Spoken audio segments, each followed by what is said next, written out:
simbona ikibazo na kimwe Kabila abaye yageze i Goma. Ibyo ni bivugwa na BBC, ikinyamakuru BBC. Umutwe w'inyeshyamba wa M23 urwanya ubutegetsi bwa Repubulika ya Demokarasi ya Kongo wumvikanisha ko Joseph Kabila wahoze ari perezida w'icyo gihugu yageze mu mujyi wa Goma ugenzurwa. Nyuma y'icyumweru kirenga avuga ko agiye gusubira mu gihugu anyuze iburasirazuba.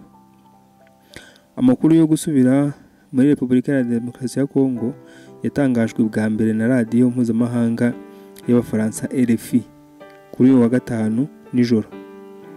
Isubiramo amagambo y'abantu babiri bari hafi ya M23 n'ay'umuntu uri hafi ya Kabila.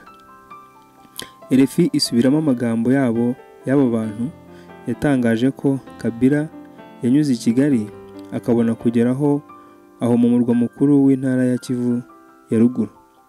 Ntacyo leta y'u Rwanda yari yatangaza ku mugaragaro kuri ibi. Abajijwe niba ashobora kwemeza ko Joseph Kabila yageze i Goma, umuvugizi wa M23 Laurent Kanyuka yabwiye BBC Gahuzamiryango kuri telefone ati simbona ikibazo na kimwe cyaba gihari. Kanyuka yakomeje ku ngingo ya 30 y'itegeko nshinga ya DRC avuga ko umuturage wese w'icyo gihugu afite uburenganzira bwo kujya aho ashaka no kwisanzura mu ngendo. Ati Perezida Joseph Kabila ni umuturage wa DRC cyo kimwe nanjye, kandi simbona impamvu kuba yaba yageze i Goma bikwiye guteza ikibazo na kimwe. Ingingo ya 30 itegeka ko ingingo ya 30 itegeko nshinga rya DRC ryo muri 2006 nk'uko ryavuguruwe muri 2011 ivuga ko umuntu wese uri ku butaka bw'igihugu afite uburenganzira bwo kuhakorera ingendo mu bwisanzure, kuhatura, kuhava no kuhagaruka mu buryo buteganywa n'amategeko. Nta munyekongo n'umwe ushobora kwirukanwa ku butaka bwa Repubulika, guhatirwa guhunga no guhatirwa gutura ahatari iwe hasanzwe.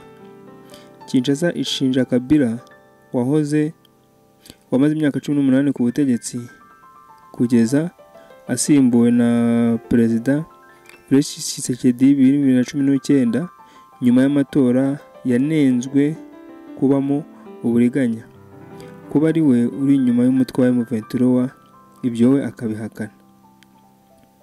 DRC na UN n'ibihugu byinshi byo mu burengerazuba bw'isi bashinja u Rwanda gufasha umutwe wa M23.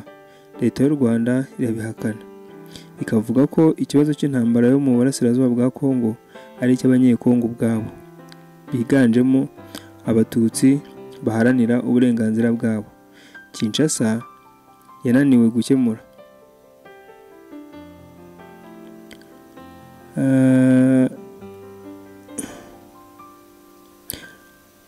Kuri tariki ya 8 Mata, RFI n'ikinyamakuru Jeune Afrique byari byatangaje ko Joseph Kabila agiye gusubira mu gihugu cye.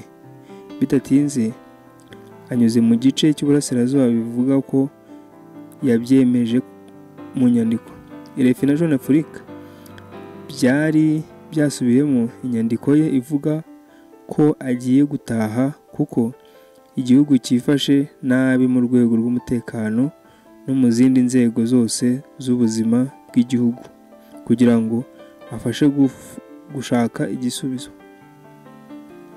Kabila yaherukaga kugaruka mu itangazamakuru muri Gashyantare kuri tariki 2 uyu mwaka, ubwo yavugaga ko igihugu cye kiri hafi guturika kubera intambara y'imbere. Hari nyuma y'imyaka 5 acecetse.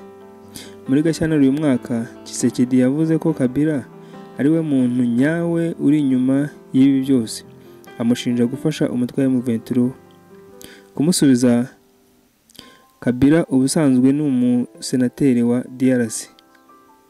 Muri Werurwe kuri tariki 3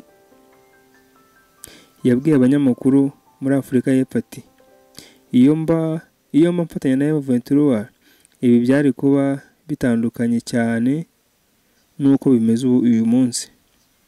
Mu buryo buzwi, Kabila aherutse muri DRC mu Kuboza kuri tariki 12 muri 2023 ubwo yahavaga mbere y'amatora. Umuvugizi wa Barbara Nzimbi yatangaje kenshi ko Kabila yavuye mu gihugu ku mpamvu z'amasomo muri kaminuza ya Johannesburg muri Afurika y'Epfo. Ibikorwa bye hanze ya DRC byakomeje gutera inkeke ubutegetsi bwa Tshisekedi kugeza ashinje Joseph Kabila ko ari we kirana Joseph Kabila wahoze ari perezida w'iki gihugu, ahashinjwa kugambanira igihugu binyuze mu gushyigikira umutwe wa M23. Ku wa 18 Mata 2025 nibwo Joseph Kabila yageze mu mujyi wa Goma nyuma y'iminsi mike atangaje ko agiye gutaha anyuze mu burasirazuba bw'iki gihugu. Minisitiri w'ubutabera muri DRC Constantin Mutamba yategetse umuyobozi mukuru w'ingabo za DRC ndetse n'ubushinjacyaha gukurikirana iby'uko Kabila ashobora kuba atarubahirije amategeko agenga imyitwarire isabwa uwahoze ari perezida. Minisitiri Mutamba yanavuze ko hasabwa ko imitungo yimukanwa n'imitungo ya Kabila ifatirwa ndetse ko hafashwe n'ingamba zo kugabanya ingendo z'abakongomani nawe bose muri iki gikorwa cy'ubugambanyi bwo ku rwego rwo hejuru. Ikindi nuko DRC yahagaritse ibikorwa bya politike by'ishyaka rya Kabila rizwi nka Parti du Peuple pour la Reconstruction et la Démocratique PPRD ishinjwa gushyigikira umutwe wa M23. DRC igaragaza ko biteye impungenge kuba Kabila adashira amanga ngo yamagane AFC M23 mu bikorwa byo kwigarurira bimwe mu bice byo mu burasirazuba bw'iki gihugu. Ubutegetsi bwa Kinshasa bushinja Kabila kugira uruhare rutaziguye mu bikorwa bya M23. DRC kandi yagaragaje ko itumva uburyo Kabila yasubira mu gihugu anyuze mu mujyi wa Goma kandi azi neza ko wamaze kwigarurirwa na M23 irwanya ubutegetsi bwa Kinshasa. Itangazo Minisitiri w'ubutegetsi bw'igihugu Shabani Loko Bihango yasinyeho rirakomeza riti hashingiwe ku ngingo ya 29 n'iya 30 ndetse na 31 z'itegeko nimero 04/002 ryo kwa 15 Werurwe 2004 rigena imiryango n'imitwe ya politiki. Ibikorwa bya PPRD byose bihagaritswe gukorerwa ku butaka bw'igihugu. Umuvugizi wa guverinoma ya DRC Patrick Muyaya nawe aherutse gutangaza ko kuba Kabila yagiye mu gice kigenzurwa na M23 bishimangira ko ari umwanzi w'igihugu. Ntacyo Kabila aratangaza ku mugaragaro ko ku makuru yo gusubira mu gihugu cyangwa kuri ibi bishinjwa na DRC. Icyakora ukorana bya hafi na Kabila yasobanuriye Associated Press ko icyamujyanye Goma ari ukugira ngo atange umusanzu muri gahunda igamije kugarura amahoro mu burasirazuba bwa Kongo. Umuvugizi wa Kabila Barbara Nzimbi kuri uyu wa 19 yatangaje ko mu masaha cyangwa iminsi mike iri imbere Kabila azageza ijambo ku banyekongo kugira ngo atange umucyo ku bivugwa.